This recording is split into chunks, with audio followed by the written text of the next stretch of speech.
mãe do Gustavo, viu? Vocês vão ficar com saudade de estudar, que é bom demais. É bom demais.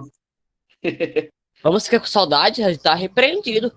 Sente saudade, cara. É verdade isso daí. Queridinhos, eu já vou testando a apresentação. Se tiver algum problema aí para enxergar os slides ou para me ouvir, se estiver cortando, vocês já me avisam, belezinha? Já são 2h19, a gente tem que começar logo. Quem entrou, entrou. Quem não entrou, entra depois. Pega a aula no meio, não tem problema. Já está sendo gravado aqui também. Essa gravação aí vai estar disponível no YouTube, como todas as outras. E o link vai estar lá na página de vocês, beleza? No Google Classroom. Estou contando que todos já estejam a postos, com o material pronto, com o livro aberto. Se você não sabe aí se você tem o livro em casa, esse conteúdo está na página... Ai, meu Deus, agora eu não vou saber dizer não. Mas eu vou procurar aqui para vocês. Olha só como eu sou tranquilo. A ditadura stalinista, cadê? A Segunda Guerra Mundial. Está lá na página número 72, beleza? Se você está com o seu livro, esse conteúdo está na página 72. Pode usar lá como texto complementar. Belezinha? Se vocês não têm o livro, você tem duas alternativas. Você pode, ou número 1, recorrer aos textos complementares que eu sempre coloco 2 vezes por semana no Classroom, beleza? Então você não precisa do livro. Ou então você pode ir lá na escola, onde tem o material impresso, esse mesmo material que vocês têm aqui, eu imprimo ele e mando lá para a escola. E você pode pegar livro emprestado lá também, o livro da sua turma, beleza? Do seu ano. Então, você tem essas duas opções aí. Se precisar muito do livro, mas não tiver, pode ir na escola que eles têm um para você lá, para te emprestar. Tranquilinho? Muito bem. Então, a aula de hoje é sobre o finalzinho da Segunda Guerra Mundial. E eu estendi bastante esse prazo aí. Ao todo, a gente teve 4 aulas sobre esse assunto. Porque, como eu falo lá desde o início, as 2 guerras mundiais são os acontecimentos mais importantes de toda a nossa história. Foram essas 2 guerras, que na verdade foram uma guerra só com um intervalo no meio, que definiram, criaram o mundo moderno onde a gente vive hoje. Então, desde as roupas que você usa, até as línguas que são faladas em vários países, tudo isso foi definido durante as 2 guerras mundiais, beleza? Elas não só mudaram o mundo, como elas criaram o mundo que a gente conhece hoje. É seguro você dizer aí que o mundo era um antes da Primeira Guerra Mundial e era outro depois da Segunda Guerra Mundial. Tudo no mundo mudou durante esse período, beleza? Então, por causa da importância disso, eu estendi tanto esse prazo. Lá no planejamento anual de vocês, o governo sugeriu que a gente desse 2 semanas só de aula disso daí. Eu coloquei não, 1 semana só, que são 2 aulas, né? Para vocês, eu coloquei durante 2 semanas, 4 aulas, porque esse conteúdo é muito importante. Beleza? Então, vamos começar logo o conteúdo de hoje. E hoje a gente vai falar sobre o fim. Como é que a Segunda Guerra Mundial acabou? Que fim levou o Hitler e o Mussolini? O que aconteceu com esses caras? Beleza? E o que foi necessário acontecer para o Japão se render. Tudo isso a gente vai estudar hoje. Então, recapitulando, o que a gente estudou na segunda-feira? Basicamente, nós aprendemos o que era o termo Blitzkrieg, que era a estratégia que o Hitler utilizou de atacar os inimigos tão rapidamente que eles não tivessem tempo de reagir, né? E eu falei para vocês que em questão de 6 meses, ele já tinha dominado a Bélgica, a França, a Dinamarca, a Noruega, vários países do norte da Europa já tinham sido dominados em menos de 6 meses de guerra. Porque era uma tática genial. Você colocava todas as tropas, tanto de soldados a pé, quanto tanques de guerra, quanto aviões militarizados, tudo isso ao mesmo tempo numa mobilização só, da noite para o dia. E aí muito rápido você mobilizava, e isso não dava tempo dos caras se defenderem, e aí eles iam perdendo o território. Beleza? Isso era Blitzkrieg, e é importante você saber, porque essa palavra ainda é muito utilizada, mesmo hoje em dia. Tranquilo? O segundo tópico aí está dizendo sobre a Operação Barbarossa, que foi a primeira grande derrota do Hitler. Tem até uma brincadeira que a gente fala, né? Não invada a Rússia, principalmente no inverno. Teve uma Olimpíada, que foram uns Jogos de Inverno lá na Rússia, que aconteceram em 2010, 2012, eu acho, em que o Vladimir Putin, o presidente lá da Rússia, no meio da entrevista lá, né, da abertura dos Jogos e tal, falou bem assim: será um prazer recebermos os alemães aqui na Rússia no inverno. Essa piadinha foi bem audaciosa, né, no caso dele, porque a primeira grande derrota do Adolf Hitler foi para o inverno russo. Ele se atrasou muito lá na Batalha de Kursk, né, que a gente estudou, foi a maior batalha de tanques de guerra da história. E aquilo tomou muito tempo dele, ele não conseguiu avançar o tanto que ele queria, chegou perto, mas nunca chegou a invadir Moscou. E aí, no meio do inverno russo, que é muito rigoroso, os alemães não estavam prontos para aquilo, foram derrotados tanto pela superioridade numérica e estratégica dos russos, quanto pelo frio do inverno russo. Então, a Operação Barbarossa foi um fiasco, né? Foi um grande desastre, e foi a primeira grande derrota do Hitler, beleza? Geralmente ela marca aí o meio da Segunda Guerra Mundial. Para anotar tudo isso no caderno, Alan, eu aconselho que você vá escrevendo, né, conforme você vai ouvindo a explicação. Mas lembrando que essa nota de caderno eu só vou poder te dar a nota mesmo lá quando as aulas voltarem presenciais, beleza? Todo esse conteúdo vai estar por escrito, vai estar em PDF e tudo mais. É só um adendo que eu falo para você escrever sempre que possível, porque assim o seu cérebro absorve mais conteúdo, tá bom? Então é você que decide, Alan, se vai querer anotar tudo aí ou não, anotar só as partes mais importantes. Eu só sugiro que você escreva alguma coisa enquanto estuda, beleza? Continuando então. O Brasil e os Estados Unidos participaram da guerra. A gente entrou bem tarde no conflito, porque a gente tentou se manter neutro, né? Até porque o Brasil não era uma potência militar, nem nada disso. Um ponto interessante. Hoje em dia, o Brasil é considerado uma potência militar no mundo, vocês sabiam? Nós temos o sexto maior exército do mundo. Só tem 5 países acima da gente em poder militar. É legal saber disso daí. Então, Brasil e Estados Unidos entraram meio tarde na guerra aí, beleza? Mas foram essenciais. Depois da batalha lá de Pearl Harbor, quando os Estados Unidos decidiram entrar, e depois que os alemães afundaram os nossos navios, que a gente começou a ajudar lá nos esforços de guerra na Itália, a partir desse momento, as batalhas começaram a ser vencidas e o conflito começou a acabar mesmo, beleza? Então foi com a ajuda dos Estados Unidos e Brasil que a guerra, né, mudou o rumo e tal, e a gente conseguiu vencer no final. Fomos importantes nesse conflito. Tranquilo? É isso aí, Thiago. Essa é a lição mais importante que eu tento passar para vocês. Nós somos bons. O Brasil é bom, cara. Beleza? Então, o último tópico aí, que a gente também estudou na segunda-feira, é o que é holocausto. E eu falei para vocês que esse termo está lá na Bíblia, e ele significa sacrifício.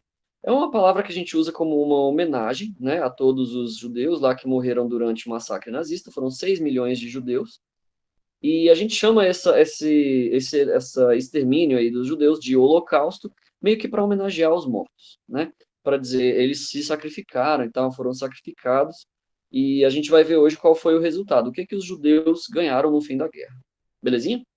Então isso daí foi o que a gente estudou na segunda-feira. Começando o conteúdo de hoje, a gente vai falar um pouquinho mais sobre o Japão. O Japão é um país muito legal. É uma pena que a gente não possa estudar a história dele a fundo no nosso currículo aqui no Brasil. A gente estuda muito pouco sobre o Japão, mas aqueles de vocês que quiserem fazer faculdade de história, vocês vão estudar um pouquinho mais e é muito legal. Por quê? A cultura do Japão é muito diferente da nossa. Eles têm hábitos e práticas muito diferentes das nossas. Por exemplo, até hoje, quando acontece um desfile militar lá dos japoneses, os oficiais desfilam com a katana, aquela espada japonesa do samurai, assim, na cintura. Os militares japoneses, eles têm o mesmo status, mais ou menos, ainda hoje em dia, que os samurais tinham durante a época feudal japonesa. E isso é muito legal, porque um samurai, durante a Segunda Guerra Mundial, um guerreiro lá, né, um soldado e tudo mais, além de ter a espada ali no canto, eles usavam isso, eles seguiam o mesmo código de conduta de um samurai. Isso é meio brutal, por quê? Qual era o código de conduta de um samurai? O samurai, se ele fosse derrotado, ele precisaria tirar a própria vida, porque era uma desonra ser derrotado. É melhor você morrer do que perder a sua honra. Essa era a prática militar, né, dos japoneses. E aí, essa cultura japonesa tornava eles guerreiros ferozes, né? Quando os americanos começaram a invadir as ilhas japonesas, eles encontraram guerreiros ali que estavam dispostos a tudo, até a morrer pelo seu país. Eram guerreiros, assim, assustadores mesmo. Beleza? O Alan tá falando, eu vi isso no filme Até o Último Homem, muito bom. Tem um filme legal também sobre o Japão, chamado O Último Samurai. É um filme mais ou menos antigo, mas muito bom, que fala um pouquinho sobre essa cultura japonesa aí, se você tiver curiosidade de entender.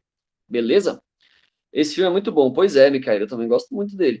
No 8º ano, vocês devem ter estudado a Restauração Meiji. Também é exatamente aquele conteúdo lá que passa no filme. Beleza? Então, qual é a geografia do Japão? O que é, afinal de contas, o Japão? Bom, o Japão é um arquipélago, ou seja, um conjunto de ilhas, ele não fica no continente, e ele é composto de, ao todo, mais de 3.000 ilhas. Tem ilhas que são do tamanho de uma pequena fazenda, do tamanho de uma casa com um quintal, mas é território japonês, beleza? Então, você imagina um americano invadindo esse território aí para fazer os japoneses se renderem, né? Lá no meio do conflito da Segunda Guerra Mundial.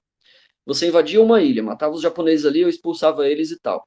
Vai ficar tranquilo, essa ilha agora é americana. E aí a ilha seguinte tá cheia de japoneses também. E assim foram 3.000 ilhas. É um avanço muito lento. Precisou de muito uso da marinha americana, dos navios, dos porta-aviões e tal. Então, a gente costuma pensar na Segunda Guerra, principalmente pensando na Europa, né? Falando do Hitler, dos tanques de guerra e tudo mais. Mas no Pacífico, ou seja, do outro lado do mundo, lá no Japão, aconteceram as maiores batalhas navais da história.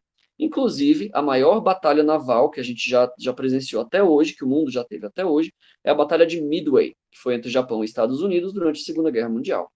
Se você pesquisar no YouTube aí sobre Midway, você vai ver muitas filmagens incríveis, porque tem aqueles navios grandes sendo afundados por bombardeiro e tal. Parece filme de ação mesmo e foi tudo real. Beleza? Então, o avanço dos americanos era lento por causa da própria geografia do Japão, né, que era que é um arquipélago, e por causa da cultura. Os militares japoneses não se rendiam, custe o que custar.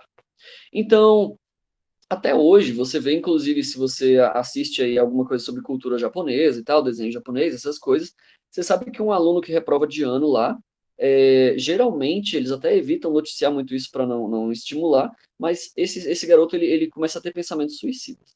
É muito triste, mas no Japão, até hoje, as taxas de suicídio entre os jovens são imensas, porque eles não toleram o fracasso. Quando um jovem, então, é reprovado de ano, ou não consegue entrar na faculdade, esses pequenos fracassos mesmo da vida escolar, os japoneses geralmente tendem a reagir a isso de uma forma, né, exagerada mesmo. Até. Mas é cultural deles, beleza? É a maior taxa do mundo. Pois é, a maior taxa de suicídio do mundo é no Japão até hoje, Micaele. Principalmente entre os jovens, mas também de um modo geral. Aí. É muito triste, né? Mas é um efeito dessa cultura aí de ser muito exigente, muito perfeccionista. Beleza? Pois bem, duas batalhas que foram essenciais na derrota do Japão, foram duas grandes batalhas lá no palco do Pacífico, foi a batalha de Iwo Jima e de Okinawa. Okinawa é até hoje uma ilha muito famosa lá do Japão, né? As pessoas vão para lá para surfar e tal, tem praias lindas e tudo, mas durante a Segunda Guerra Mundial, lá ficava uma base militar muito importante dos japoneses, beleza? O Brasil tem a maior taxa de transtorno de ansiedade. Esses dados eu já não conheço, Micael, mas é bom pesquisar isso daí. Até para a gente se cuidar, né? É importante. Então, essa imagem da direita que vocês veem aí dos americanos hasteando uma bandeira lá dos Estados Unidos, isso daí foi na ilha de Okinawa, e foi muito importante esse acontecimento, é por isso que essa foto aí é muito famosa, inclusive, porque foi uma batalha sofrida. Os americanos perderam muitos soldados avançando ali, e até hoje, os veteranos de guerra que lutaram lá no Pacífico, principalmente na Marinha e tudo mais, eles recebem condecorações, participam de eventos e tudo mais, porque, apesar de guerra nunca ser fácil, esse avanço sobre o Japão foi especialmente difícil, beleza? Porque, ao mesmo tempo em que tinha tropas sendo enviadas para a Europa, toda a marinha americana praticamente estava sendo usada nas batalhas do Japão, e muitas foram as perdas dos aliados ali, beleza? E os japoneses tinham aquela coisa, né? Igual eu falei ali, do samurai. Mesmo quando eles eram derrotados, né? Perdiam e tal, os americanos invadiam, cercavam os caras e tal, todo mundo apontando arma para ele. Levanta as mãos, vai, mão para cima, se rende, não sei o quê. O japonês pegava uma faca, tirava a faca do bolso e se matava. Ele não tolerava ser derrotado. E aí, se o americano invadisse uma ilha que tinha escola, que tinha crianças, as crianças estavam armadas, as mulheres estavam armadas e as crianças lutavam. E quando eles derrotavam, né, quando os japoneses eram derrotados e tal, as próprias crianças iam lá e se matavam. Era uma coisa horrível de se ver, né? E aí os americanos, desse jeito, a guerra foi se estendendo, se estendendo. Para você ter uma ideia, o Hitler morreu em abril de 45. A gente vai falar isso daqui a pouquinho. E o Japão só se rendeu em agosto. Ele ficou, tipo, 4 meses nesse negócio, sabe? Invade uma ilha, o povo vai lutando até a morte, se mata, não sei o quê, venceu. Invade outra ilha. Isso durou 4 meses. Ninguém aguentava mais. Tá entendendo? Então, por causa dessa cultura militar do Japão, as batalhas pelo território japonês, o palco do Pacífico, foi provavelmente um dos mais sangrentos da Segunda Guerra Mundial. É difícil comparar, porque a Segunda Guerra Mundial foi toda muito violenta, muito sangrenta, mas as batalhas navais lá no Japão foram muito marcantes. Beleza? Bom, enquanto isso acontecia no Japão, o que estava havendo na Europa? Eu falei para vocês que o Adolf Hitler ele sofreu a primeira grande derrota lá na batalha contra a Rússia, né, na batalha de Kursk e tal, na Operação Barbarossa. Acontece então que o Adolf Hitler começou a ser derrotado em algumas outras batalhas, principalmente depois da entrada dos americanos. Nós vimos na segunda-feira o dia D, quando os americanos desembarcaram ali no norte da França, beleza? É ali mais ou menos na imagem onde está escrito English Channel, o canal inglês. Foi mais ou menos nessa região aí, na Normandia, onde eles desceram. E se você assistiu o trecho do filme que eu coloquei lá no Google Classroom, é a primeira cena lá do filme Resgate do Soldado Ryan, você vai ver mais ou menos, vai ter mais ou menos um feeling aí de como foi esse desembarque na Normandia, né? Os alunos que viram aí viram tanto que foi massa, aquele filme é muito bom, né? Mas na real foi bem sangrento. Tranquilo? Então depois desse desembarque, lá o dia D, foi chamado de dia D porque foi o dia da vitória, né? O dia que a gente começou a vencer a guerra mesmo. Os aliados começaram a conquistar território. Vocês estão vendo aí no mapinha as três bandeirinhas, a de cima da Inglaterra, a do meio é a dos Estados Unidos, a de baixo é a da França, avançando sobre todo o território que os nazistas haviam conquistado, né? Então você vai avançando ali devagarinho, os meses vão se passando e os combates, né, acontecendo e tal, e os americanos junto com os britânicos foram dominando esse território aí devagarinho. E o Hitler ia sendo derrotado e recuando, sendo derrotado e recuando, até que chegava o ponto mesmo de não ter soldados. A Wehrmacht, que é como se chama o exército alemão, em algumas batalhas não tinha soldados o suficiente, fazendo com que o Hitler tivesse que mandar a juventude hitlerista. Os jovens que eu falei para vocês lá, de 15, 16 anos, iam mesmo para frente de batalha, lutar e tudo mais, porque não tinha mais soldado. A Alemanha então estava sendo realmente derrotada e invadida. Beleza? O marco, o início da derrota mesmo dela foi o dia D. Tranquilo? O que é dia D mesmo? Tinha saído. Então, Alan, dia D, para resumir, é o dia em que os americanos e ingleses entraram na França. E aí, a partir desse dia, o Hitler começou a perder a guerra. Beleza? Isso é o dia D. Inclusive, está na atividade de vocês daí. Você já deve estar fazendo a atividade e está pedindo para eu dar a resposta. Isso sim. Pois bem, no leste, do outro lado ali da Alemanha, a Rússia avançava sobre o território alemão. E o Exército Vermelho, a essa altura, já era lendário. Esse Exército Vermelho é aquele mesmo de quando a gente estudou a Revolução Russa que derrubou o imperador. Lembra lá durante a Primeira Guerra Mundial? Tinha o Exército Branco e o Exército Vermelho na Guerra Civil Russa? Pois é, o Exército Vermelho derrotou o Exército Branco e se tornou o principal exército da Rússia. E até hoje, 2020, o Exército da Rússia ainda é chamado de o Exército Vermelho. Isso é muito louco, né? Tipo, é a mesma força armada há mais de 100 anos atrás. Beleza? E aí o Exército Vermelho avançando sobre a Rússia e tudo mais. Tem até aquela foto emblemática, né, do soldado russo lá sobre Berlim, hasteando a bandeira comunista. Vocês já devem ter visto essa foto. Eu não cheguei a colocar ela aqui, mas pesquisando na internet é fácil. Você coloca Batalha de Berlim, vai aparecer lá o russo hasteando a bandeira comunista sobre um prédio na capital da Alemanha. Aquilo lá é um símbolo da vitória, beleza? São os russos vencendo mesmo os alemães. Tranquilo? A Raquel já terminou a atividade. É isso aí, Raquel. Não deixa juntar, não. Já tira logo da lista e faz de uma vez. Beleza. Então a Rússia ia avançando sobre o território alemão de um lado e os Estados Unidos avançando, os Estados Unidos e Inglaterra e França avançando do outro. Você vai vendo então que o cerco vai se fechando e a Alemanha sendo espremida ali no meio. Beleza? O Hitler ele não era burro. O cara lá no meio de Berlim, que era a capital da Alemanha, ele construiu um bunker. O que é um bunker?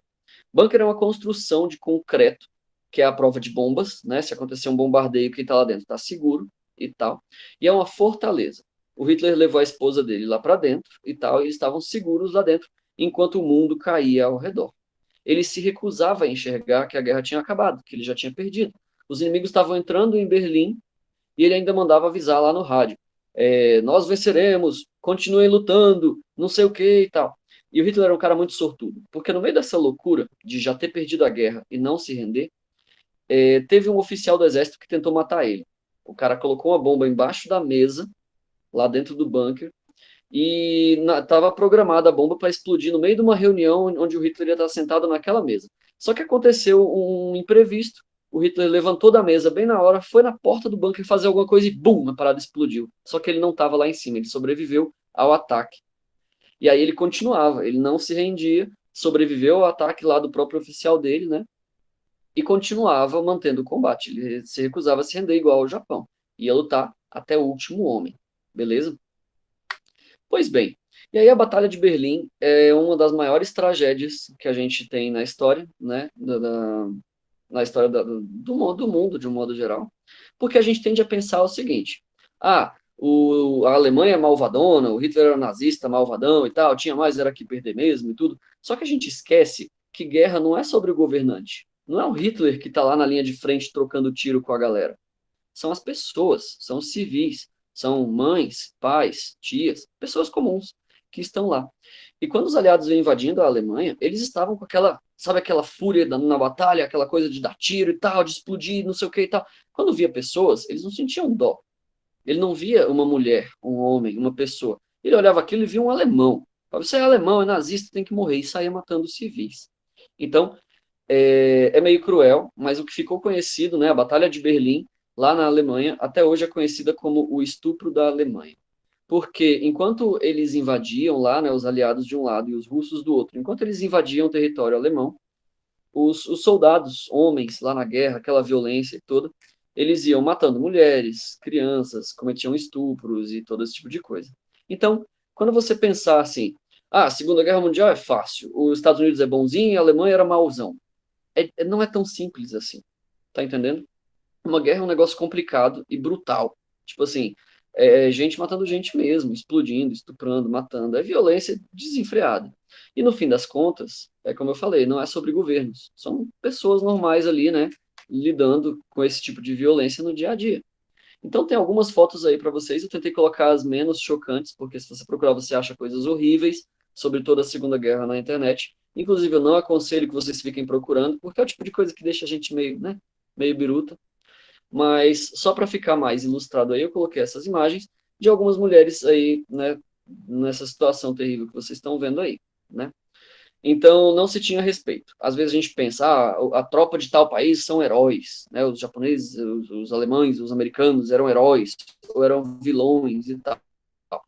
Apesar de você ter alguns indivíduos que eram, sim, boas pessoas, o soldado ele pode muito bem ser um bandido. Você não sabe, e ele está lá no meio da guerra, não tem nada para segurar ele, ele pode fazer o que ele quiser.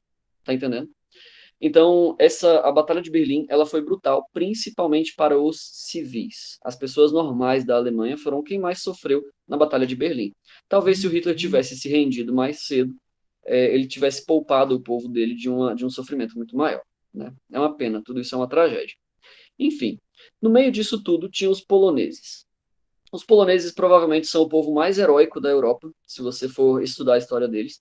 Eu falei para vocês lá que no início da guerra a Polônia foi invadida, né, pela Rússia e pela Alemanha, e eles ofereciam abrigo e refúgio para os judeus desde o início. Aliás, desde antes da guerra, a Polônia sempre foi um país cheio de judeus. Eles recebiam os caras e tal, não, pode chegar aí, vamos trabalhar junto e tal, seja livre na Polônia.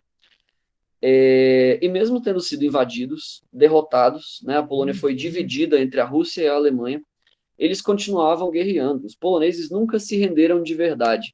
Sempre aconteciam guerrilhas, haviam grupos terroristas poloneses que resistiam ao domínio da Alemanha ou da Rússia, dependendo da região da Polônia, e eles nunca se renderam. Eles continuaram lutando clandestinamente até a Batalha de Berlim. Quando os russos passaram lá por Berlim e tal, e foram, vários poloneses se infiltraram no Exército Vermelho para ajudar a vencer o Hitler e derrotá-lo, né, para acabar logo a Segunda Guerra Mundial. Então, são heróis. Pois é, Alan. Inclusive, é muito legal, porque os soldados poloneses, eles eram chamados de hussardos. E os hussardos, quando a Polônia, né, antes da Polônia ser invadida, quando eles iam para a batalha, eles usavam uma estrutura nas costas que pareciam asas de anjos. Era muito legal. Então você estava no meio de um combate ali da batalha e tinha aqueles soldados entrando a cavalo no meio do combate com asas de anjos nas costas. Eram os guerreiros poloneses. Hussardos. Eu vou escrever aí no chat para você saber mais ou menos como é que se pesquisa, porque vale a pena pesquisar isso. É assim, ó.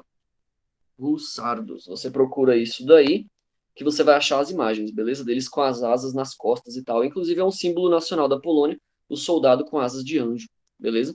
Então eles nunca se renderam. Eles continuavam lutando clandestinamente, e quando chegou ao ponto de entrar, a marchar sobre Berlim, muitos poloneses lá, que faziam parte dessa resistência, participaram do domínio sobre a Alemanha, beleza? Da conquista de Berlim. Tranquilo, queridos? Continuando, então. Que fim levou Adolf Hitler? Eu falei para vocês que ele estava dentro de um bunker. Eu coloquei aí uma imagem de um bunker. Importante.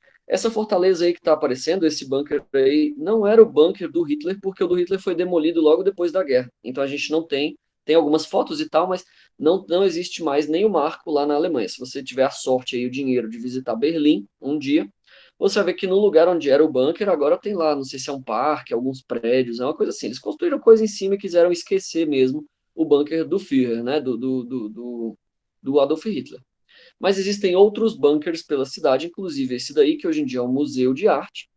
E vocês podem ver, essas paredes de concreto aí da foto, elas são grossas, coisa mesmo de quase 1 metro de largura, essas paredes, de modo que se caísse bomba em cima desse prédio, quem está lá dentro está seguro, beleza?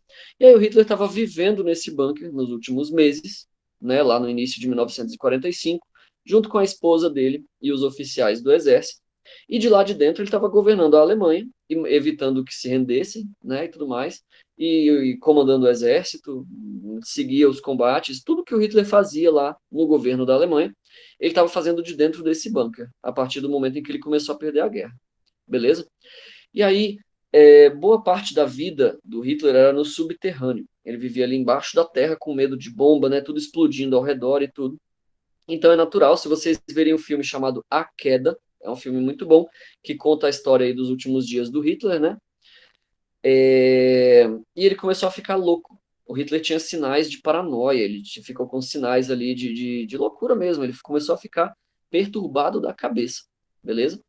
E o que aconteceu no fim das contas é que, no meio de ataques de tremedeira que ele tinha, as mãos não paravam de tremer, às vezes dava acessos de fúria nele, ele gritava com todo mundo, ele não estava mais conseguindo governar a Alemanha. Tá entendendo?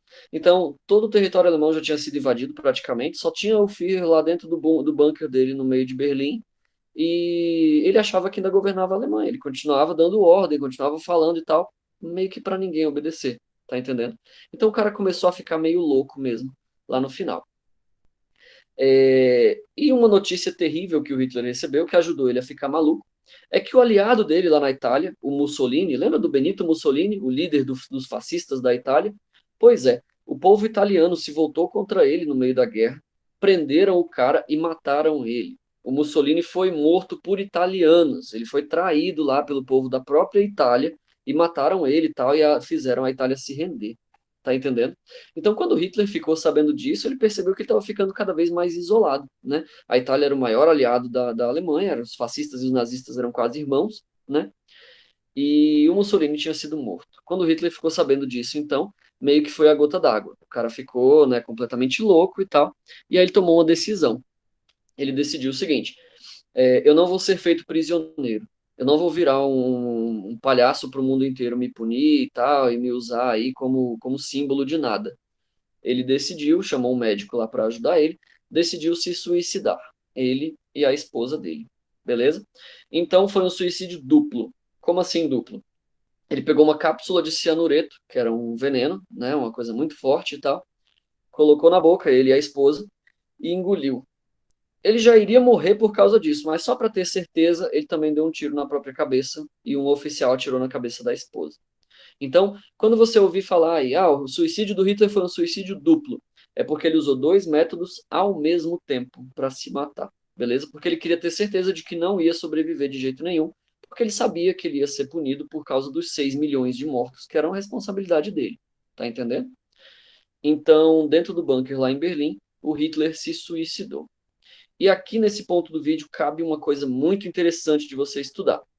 Existem documentários e depoimentos de pessoas e tal que dizem o seguinte: na verdade, e isso é só uma teoria, tá? A história oficial é que ele se matou, mas existem pessoas que acreditam que quem se matou lá no bunker era um sósia.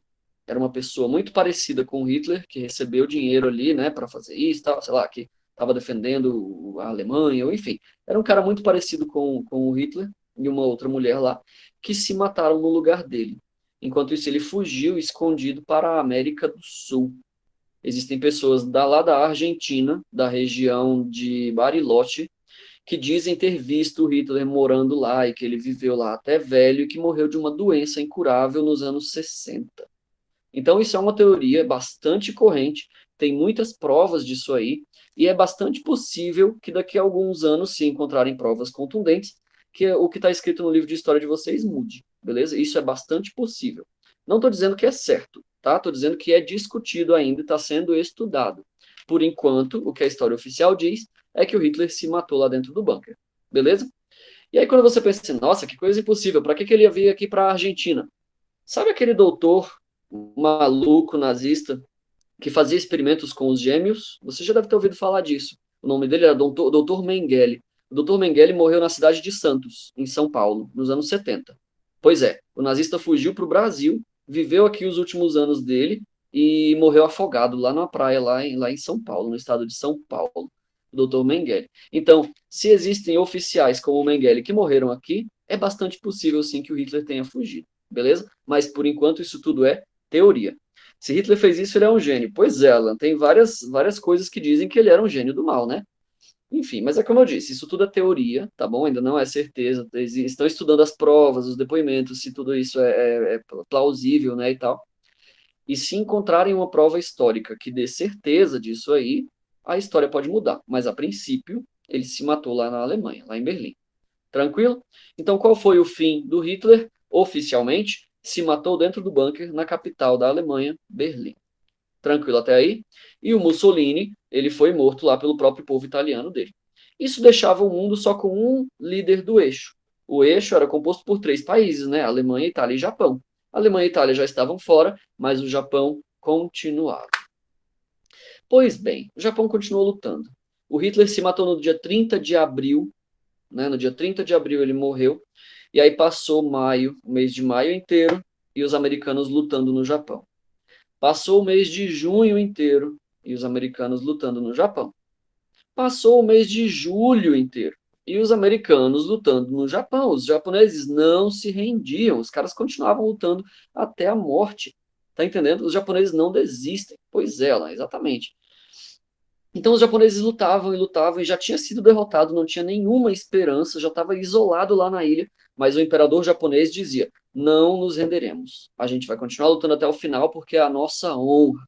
A gente vai lutar até vocês terem matado todos os japoneses. Se vocês querem vencer essa guerra, o imperador dizia: vocês vão ter que matar todos os japoneses. Tá entendendo o nível da coisa? E aí o governo dos Estados Unidos chegou num ponto crítico. Ele falava: bom, a gente não pode matar todos os japoneses, porque isso vai ser um genocídio, a gente vai ser igual ao Hitler que queria matar todos os judeus. Tá entendendo? Então, o que a gente pode fazer, meu Deus do céu, para que esses japoneses parem de lutar? E aí surgiu um general lá nos Estados Unidos que ele bolou uma estratégia. A estratégia em inglês se chama Man with a Big Stick. É um homem com um grande pedaço de pau. O que é a estratégia do homem com um grande pedaço de pau? Ora, você mostra a arma grande que você tem. E aí você fala para o seu inimigo: se você não parar, eu vou te bater com essa armona aqui, com esse pauzão aqui, com esse pedaço de pau enorme que eu tenho na mão. Beleza? E aí essa estratégia é a seguinte: você não vai querer lutar contra alguém que pode te destruir facilmente. É uma paz armada. Tá entendendo isso? Aí o governo falou: vamos dar um exemplo para esses japoneses então. Escolheram lá no mapa, fizeram toda uma estratégia, escolheram 2 cidades, Hiroshima e Nagasaki. Essas eram 2 cidades muito controversas de se escolher como alvo, porque tinha muitos civis, nem todas elas tinham instalações militares, né? Eram pessoas comuns que viviam nessa cidade na maior parte. Mas aí os americanos escolheram as 2 e colocaram dentro de um avião a primeira grande bomba nuclear. Como é que funciona uma bomba nuclear? Algum de vocês já ouviu falar disso daí? Tem vários documentários sobre isso e tal, mas tudo começou com a teoria do Albert Einstein, que ele descobriu a teoria da relatividade, né, e principalmente sobre estruturas atômicas. O Einstein propôs o seguinte: se você tirar um pedaço do núcleo de um átomo, o átomo é um núcleo com elétrons girando em volta, certo? Se você tirar um pedaço do núcleo, um nêutron ou um próton, a energia que ele vai liberar é grande. E quando esse átomo liberar essa energia vai afetar átomos ao redor. E os átomos ao redor vão perder pedaços do núcleo, liberando energia do mesmo jeito. Então, é uma reação em cadeia. Igual aqueles dominós, quando você coloca um em pé do outro, um do lado do outro, quando você derruba um, todos caem. Sabe como é que é? A bomba atômica funciona do mesmo jeito, então. Você pega um átomo radioativo, de urânio ou plutônio, e tira um próton dele. Essa fissão nuclear, essa quebrar o núcleo do átomo, gera um monte de energia que vai explodir outros átomos ao redor e isso vai aumentando exponencialmente. Beleza? No ensino médio você vai estudar isso tudo de novo e é muito legal de aprender, porque é um conceito incrível, porque uma bomba normal, você coloca lá uma coisa explosiva, tipo gasolina, sei lá, alguma coisa explosiva, e coloca fogo. A coisa vai gerar energia e é isso. Na bomba atômica, não. A energia que é gerada gera mais fatores causadores de mais energia. Então, quanto mais energia é liberada, mais energia ela vai produzir depois. Ela só aumenta. Tá entendendo? Então, ao invés de explodir e depois recuar, ela se expande. Beleza? E aí explodiram essas duas cidades com bombas atômicas. Essa foto que vocês estão vendo aí é de um teste atômico e é uma foto verdadeira, beleza? De um teste nuclear. Tranquilo? Essa é a arma mais destrutiva já inventada pelo homem. Existem até hoje, mas nunca mais foram usadas em conflitos de verdade. E é igual eu falei, você bate no cara com um pedaço de pau grande e ninguém mais vai querer se meter com você. É a estratégia do homem com um pedaço de pau na mão. O man with a big stick. Beleza? Depois de Hiroshima e Nagasaki, é claro, o imperador Hirohito se rendeu. Ele falou, opa, peraí, não, a gente não vai poder lutar contra isso daí. E aí o imperador ordenou que o Japão se rendesse. Beleza? Então, em agosto, lá 4 meses depois do Hitler morrer, os japoneses se renderam. Tranquilo? Por causa, principalmente, das duas bombas atômicas. Então, não é fácil dizer. Você vai pensar aí, os americanos são maus porque explodiram as bombas atômicas. Mas se não fosse as bombas, os japoneses não teriam se rendido. Aí pensa, não, então os americanos são bons porque explodiram a bomba atômica e fizeram os japoneses se render. Mas a bomba atômica era um negócio cruel demais. As pessoas morriam sem nem perceber. A bomba atômica liberava tanta energia que você era evaporado se você estivesse perto da explosão. Foi muita violência. Tá entendendo? Então é muito ambíguo. É difícil dizer quem é o herói nessa história. Porque foi uma coisa horrível. O imperador japonês estava errado de não se render. E o governo americano também estava errado de evaporar um monte de civis com a bomba atômica. Beleza? Então não tem um lado certo na história. É guerra. Tá todo mundo errado. Tá entendendo? Então, o Japão se rendeu. A parte do acordo de paz foi seguida até os anos 90, se eu não me engano, de que o Japão não poderia ter um exército, deveria manter a paz e os Estados Unidos deveriam ajudar a governar o país. E aí, no Japão, hoje em dia, se você tiver dinheiro e a sorte, né, de novo, de visitar o Japão, você não precisa falar japonês. A maioria dos japoneses fala inglês, porque a presença americana lá é muito grande, beleza? Desde o fim da Segunda Guerra Mundial. E aí eu coloquei uma foto de como é uma das ruas de Tóquio, a capital do Japão, hoje em dia. É um país capitalista, moderno, consumista, muito influenciado pelos Estados Unidos, porque depois de se render, eles, né, se aliaram, vamos dizer assim, do lado certo da história. Belezinha? Foi então no fim da Segunda Guerra Mundial que nasceu o Japão contemporâneo, o Japão que a gente conhece hoje. Tranquilo? Então, perguntinha de prova. O que foi necessário para os japoneses se renderem no fim da Segunda Guerra Mundial? 2 bombas atômicas. Belezinha até aí, queridos? Tudo tranquilo? Se estiver indo muito rápido, você me avisa. Se você tiver com problemas, na segunda-feira tem plantão de dúvidas. Entra lá e me pergunta tudo, que eu ensino tudo de novo, não tem problema. Tranquilo? Pois bem, lembra que eu falei que enquanto Hitler dominava a Alemanha, o mundo não se metia? Falava, não, a gente não quer entrar em conflito, a gente não vai mexer com a Alemanha, deixa o Hitler lá. Essa organização do mundo se chamava Liga das Nações. E a Liga das Nações tinha sido criada depois da Primeira Guerra Mundial e era inútil. Era inútil porque o Hitler e o Mussolini fizeram tudo o que eles fizeram e a Liga das Nações não fez nada. Tá entendendo? Os países se uniram e queriam manter a paz e tudo, mas não deram conta, não fizeram nada, foi completamente inútil. Então, quando a Segunda Guerra Mundial acabou, as pessoas decidiram, falaram, não, vamos criar de novo, só que agora vai ter autoridade. A gente vai criar a Organização das Nações Unidas, a ONU, só que essa parada vai ter poder de polícia, mano. Se a ONU disser que você é culpado, que o seu governo tá errado e tal, o mundo inteiro vai agir contra você. A ONU vai ter poder. Beleza? E isso é tanto bom quanto ruim, porque veja bem, desde que a ONU foi criada, a gente nunca mais teve uma guerra mundial. Então tá funcionando, né? Isso é uma coisa boa. Mas tem um ponto ruim, porque a ONU tem um poder de governo e ela é internacional. Então, se você é evangélico e ouviu falar lá do Apocalipse, que fala sobre o governo mundial, pois é, a ONU é um governo mundial, é um negócio meio assustador assim, tá entendendo? Então a ONU foi criada no fim da Segunda Guerra Mundial com esse poder de governo sobre o mundo para ter essa força, esse poder de controlar os países mais agressivos para que eles não criem outra guerra mundial. A gente sofreu muito no início do século XX, não queremos isso de novo.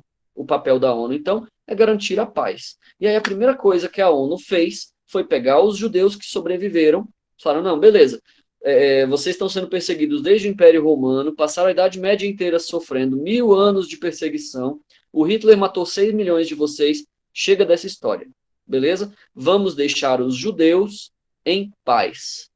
E aí o que a ONU fez? Pegou uma terra lá no Oriente Médio, igual a gente estudou há umas 2 semanas atrás, e colocou todos os judeus lá. Criou o Estado de Israel. Israel foi criado em 1945 pela ONU, com a ajuda dos Estados Unidos, beleza? E os judeus do mundo inteiro começaram a se mudar para lá.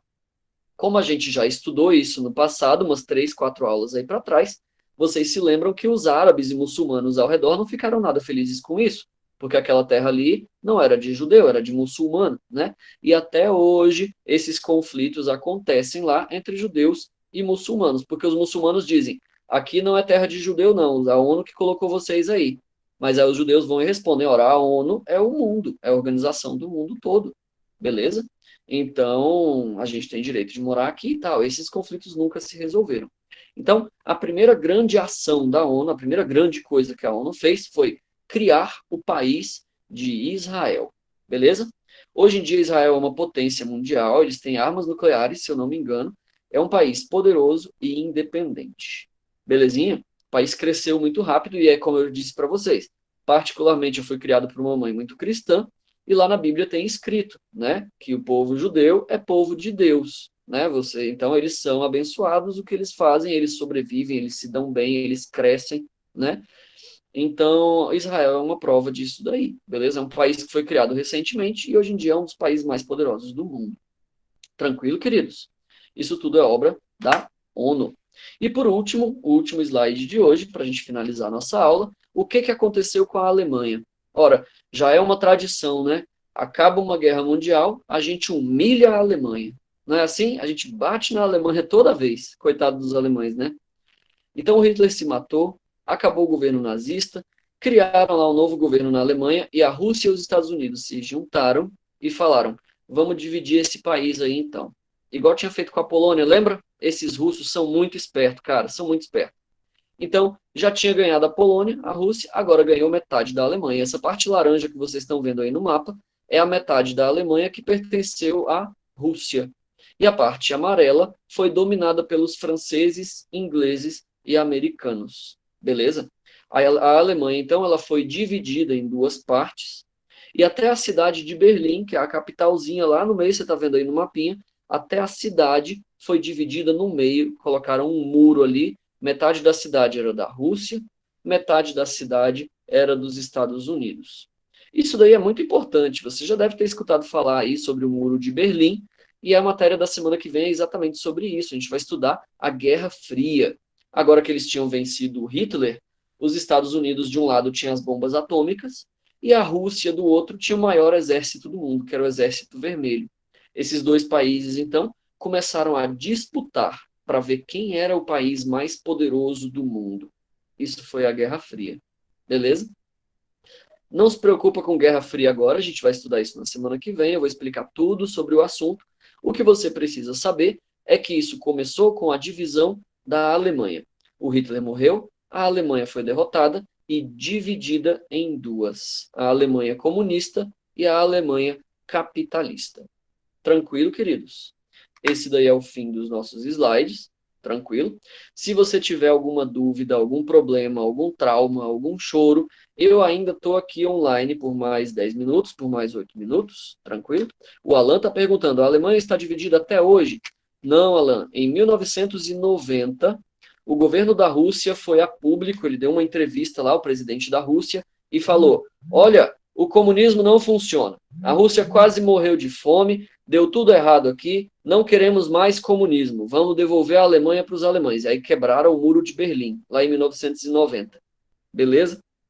Quando o Muro de Berlim caiu em 1990, é que acabou a divisão da Alemanha. Então a Alemanha hoje é um país só. Beleza? Fazem 30 anos isso. Manuel está dizendo aí, meu Deus, 10 páginas escritas. Muito bom, Manuel. É isso daí, cara. É assim mesmo. É por isso que você tem caderno mesmo. Lembra que você escreveu tudo isso aí, e isso tudo está entrando mais fácil na sua cabeça. Quando chegar a época que você precisar disso na hora de entrar na faculdade, isso vai estar aí guardado. É muito importante, cara. Beleza? Então, se você não tem dúvidas, não tem nenhum problema, pode estar dispensado, tranquilo, a gente se fala depois. Eu digitei, então tá de boa. Muito bem, Manuel. Isso daí. Depois pode escrever também, não tem problema. Tá salvo até o fim no OneDrive. Muito bom. Não se esqueçam de fazer a nossa atividade, beleza? Tá lá no Google Classroom de vocês. Segunda e terça-feira tem plantão de dúvidas, pelo amor de Deus, entre lá, pergunte as coisas. Eu tô lá disponível durante 1 hora nesses 2 dias só para tirar suas dúvidas. Eu não vou aceitar você não saber esse conteúdo depois, beleza? Então, se não tem dúvida, eu acho que você aprendeu tudo.